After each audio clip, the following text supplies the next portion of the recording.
Let me introduce myself. My name is Steven Montag. I am the son of Ester Montag. My mother was Ester Montag here in Kielcach when she was living here. She was born on January 20th, 1927 in Kielcach, Poland. The Germans invaded Kielcach in late 1939 and turned the community of 25,000 Jews into a ghetto. Over the course of the next 3 years, many died of starvation, illness, and beatings by the Nazis. Toward the end of the ghetto, children were gathered and brought to a ditch and then shot in the cemetery. My mother, fortunately, was hidden in a duffel bag by her uncle to save her from being taken by the Nazis. In May of 1943, my mother and her parents were taken to a hard labor camp called Pionki. So from here, she went to Pionki in 1944. From there, she was taken to Auschwitz, where she was tattooed with the number A-14861, and her mother and my mother were separated from her father, Shulam, and I'm named after my grandfather, Shulam. After a few months in Auschwitz, my mother and her mother were then sent in about October 1944 to Bergen-Belsen. There they were taken to Elsnig and finally to Bumlitz, where they worked in an ammunition factory making bullets. As part of their attempt to help Nazis to not have good ammunition, they would spit in the bullets, in the gunpowder, to make them ineffective before they closed them. In the spring of 1945, 800 people, including my mom and her mother, were transported from Bumlitz in cattle cars on trains, but the train was bombed by the Allies. The train flipped over. My mom and her mother, my grandmother, fell out of the train and ran into the forest, and they survived in the forest for a few days on berries and water that they found in the forest. After a few days, my grandmother, who was originally from Russia, heard her native language, Russian, being spoken by some people, and the sound of tanks nearby. So they went towards that sound, voices that she recognized, and they were rescued by the Russians at that point. The Russian troops helped them, brought them to a nearby barn, and gave them bits of food to help them survive, and then eventually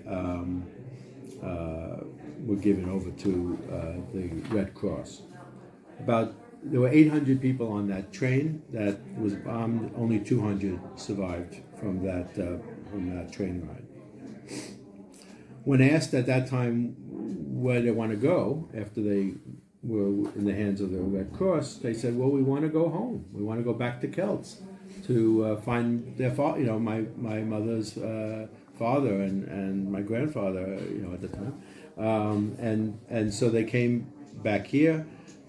Once they came back to Kielcach, there were some other folks that they knew, and they had told my mother that her father was killed and cremated in Auschwitz on October 15th, 1944 is the date that they understood that happened. They also found when they came back that their house had been destroyed. I don't know how it was destroyed, what was the nature of that, but they no longer could live at their original home. And so they were moved into Planty 7 as part of another 150 people who lived in this building in Planty 7. And they waited for their visas to try to get to America. they had some family in America. On July 4th, 1946, a pogrom took place at the building at Planty 7, and 42 people were murdered by the Polish townspeople due to a false rumor about a stolen Polish child.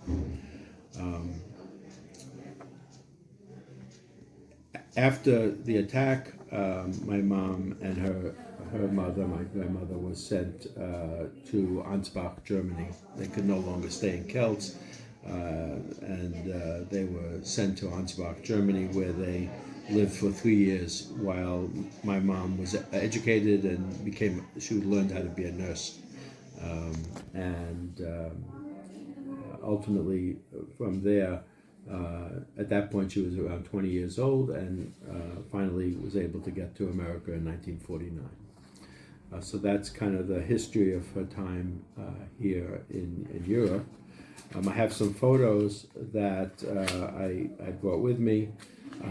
This was my mom before the war, dressed up for the holiday of Purim as a boy. So you could see my mom, I guess, was what I will call middle class. You know, they were able to buy costumes. Her father, Shula Meppen, worked in an ironworks factory, or was manager of the ironworks factory, and other parts of the family were owners of department store and other businesses. So they were able to have a nice life before the war. Another picture that I have is a picture that from as a nurse in Ansbach, Germany. This is her as a nurse after being trained there, and she got a certificate from Ansbach to certify her skills as a nurse, and she was able to use that to become a nurse even in America when she got to America. She was an obstetrics nurse. She delivered babies, helped deliver babies, and she's always proud to say that she delivered 42 Jewish babies to continue the line of Jewish continuity, and that Hitler did not, his final solution was not implemented, and we in fact were able to survive and continue. That's pretty much my mom's story. Much of the other information about what happened here in Planty and my mom, you probably know better than I, even from the stories that you have. Some of the material that we had submitted for use in the film Bogdan's Journey, you might have seen this picture in the film, and it's also in the Poland Museum in Warsaw. That's a picture, an original picture that we had, and this is my mom, and this is my grandmother in this picture. This is before the pogrom. A good number of these people actually were killed in the pogrom itself. I have two certificates that are in the museum from my mom and my grandmother. These are in Polish, so probably you can translate better than I, but I believe they certify that my mom and her grandmother were survivors of the Kielce pogrom.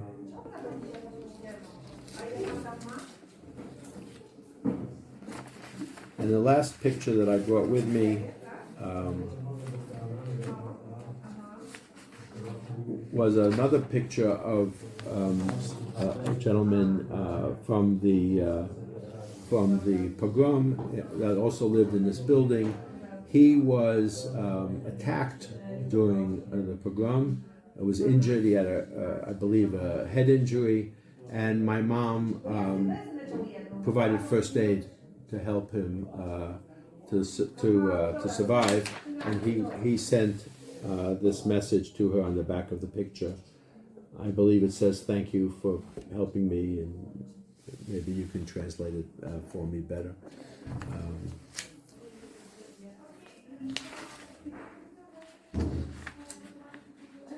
The other materials that I have from my mom are materials that I found in my search for information. So materials for her time at Bergen-Belsen and other camps that she survived in. So that's what I know of my mom's story while she was in Europe and through the World War II. And she survived and was able to have a family and got married in the U.S. She and my father, I have a sister, and I had a brother, but unfortunately he passed away. So the family survived and continued, and now my sister has children, and I have a grandson, and I have 2 daughters myself. So we're happy to say that Hitler did not accomplish what he wanted, and the Jewish people continue to survive.